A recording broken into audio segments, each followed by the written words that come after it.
श्री गणपति अथर्वशीर्षं हरिः ओं। भद्रं कर्णेभिः शृणुयाम देवाः, भद्रं पश्येमाक्षभिर्यजत्राः। स्थिरैरङ्गैस्तुष्टुवागुं सस्तनुभिर्व्यशे महिदे वहितं जदायुः। स्वस्ति न इन्द्रो वृद्धस्रवाः, स्वस्ति नः पूषा विश्ववेदाः, स्वस्ति नस्तार्क्ष्योररिष्टनेमिः, स्वस्ति नो बृहस्पतिर्दधातु। ॐ शान्तिः शान्तिः शान्तिः। ॐ नमस्ते गणपतये, त्वमेव प्रत्यक्षं तत्त्वमसि, त्वमेव केवलं कर्तासि, त्वमेव केवलं हर्तासि, त्वमेव केवलं धर्तासि, त्वमेव सर्वं खल्विदं ब्रह्मासि। त्वं साक्षात् आत्मासि नित्यं, ऋतं वच्मि सत्यं वच्मि। अवत्वं माम् अववक्तारम् अवश्रोतारम् अवदातारम् अवधातारम् आवानुचानमवशिष्यम् अवपश्चात्तात् अवपुरस्तात् अवोत्तरात्तात् अवदक्षिणात्तात् अवचूर्ध्वात्तात् अवधरात्तात् सर्वतो मां पाहि पाहि समन्तात्। त्वं वाङ्मयस्त्वं चिन्मयः, त्वम् आनन्दमयस्त्वं ब्रह्ममयः, त्वं सच्चिदानन्दाद्वितीयोऽसि, त्वं प्रत्यक्षं ब्रह्मासि, त्वं ज्ञानमयो विज्ञानमयोऽसि। सर्वं जगदिदं त्वत्तो जायते, सर्वं जगदिदं त्वत्तिष्ठति, सर्वं जगदिदं त्वयि लयमेष्यति, सर्वं जगदिदं त्वयि प्रत्येति। त्वं भूमिरापो नलो नीलो नभः, त्वं चत्वारि वाक्पदानि, त्वं गुणत्रयातीतः, त्वम् अवस्थात्रयातीतः, त्वं देहत्रयातीतः, त्वं कालत्रयातीतः, त्वं मूलाधारस्थितोऽसि नित्यं, त्वं शक्तित्रयात्मकः। त्वां योगिनो ध्यायन्ति नित्यं, त्वं ब्रह्मास्त्वं विष्णुस्त्वं रुद्रस्त्वं मिन्द्रस्त्वं अग्निस्त्वं वायुस्त्वं सूर्यस्त्वं चन्द्रमास्त्वं ब्रह्म भूर्भुवः स्वरोम।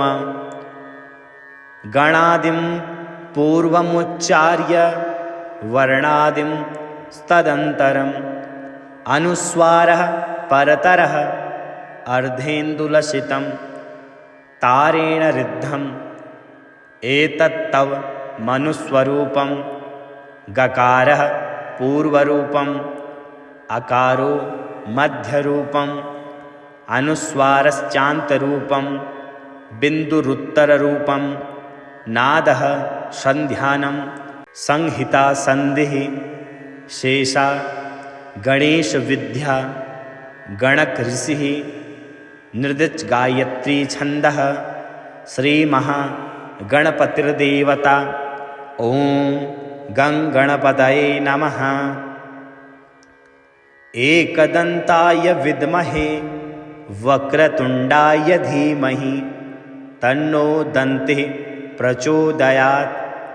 एकदन्तं चतुर्हस्तं पाशाङ्कुशधारिणीं, रथं च वरदं हस्तैर्बिभ्राणां मूषकध्वजं, रक्तं लम्बोदरं शूर्पकर्णकं रक्तवाससं, रक्तगन्धानुलिप्ताङ्गं रक्तपुष्पैः सुपूजितं, भक्तानुकम्पिनं देवं जगत्कारणमच्युतं, आविर्भूतं च सृष्ट्यादौ प्रकृतेः पुरुषात् परम् एवं ध्यायति यो नित्यं सह योगी योगिनां वरः। नमो व्रातपतये नमो गणपतये नमः प्रमथपतये नमस्तेस्तु लंबोदराय एकदन्ताय विघ्नविनाशिने शिवसुताय श्रीवरदमूर्तये नमः। एतद् अथर्वशीर्षयोधीते स ब्रह्म भूयाय कल्पते स सर्वविघ्नैर्बाध्यते सः सर्वतः सुखमेद्यते स पञ्चमहापापात् प्रमुच्यते सायं मधीयानो दिवस्कृतं पापं नाशयति प्रातर्धियानो रात्रिकृतं पापं नाशयति सायं प्रातः प्रयुञ्जानो पापो अपापो भवति सर्वत्राधियानो अविघ्नो भवति धर्मार्थकाममोक्षं च विन्दति। इदम् अथर्वशीर्षं शिष्यायं न देयं यो यदि मोहात् दास्यति स पापीयान् भवति। सहस्रावर्तनाद्यं यं काममधीते तं तमनेन साधयेत् अनेन गणपति अभिषिञ्चति स वाग्मी भवति।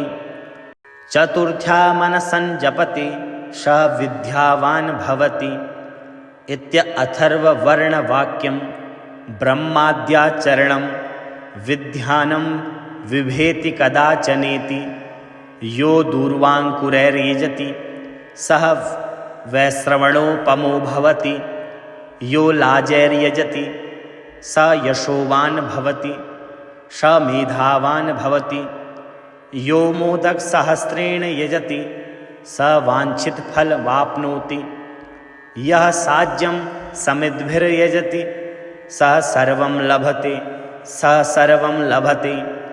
अष्टौ ब्रह्मणान् सम्यक् गृहीत्वा सूर्यवर्चस्वी भवति सूर्यगृहे महानद्यां प्रतिमासन्निधौ वा जपत्वा सिद्धमन्त्रो भवति महाविघ्नात् प्रमुच्यते महादोषात् प्रमुच्यते महापापात् प्रमुच्यते स सर्वविद्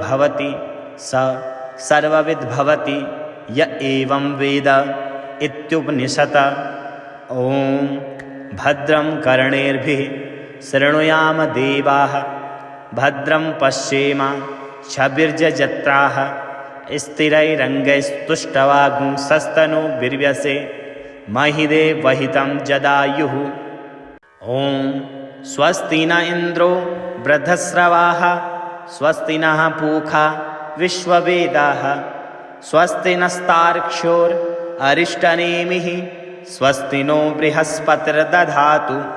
ॐ शान्तिः शान्तिः शान्तिः सुशान्तिर्भवतु सर्वारिष्टशान्तिर्भवतु।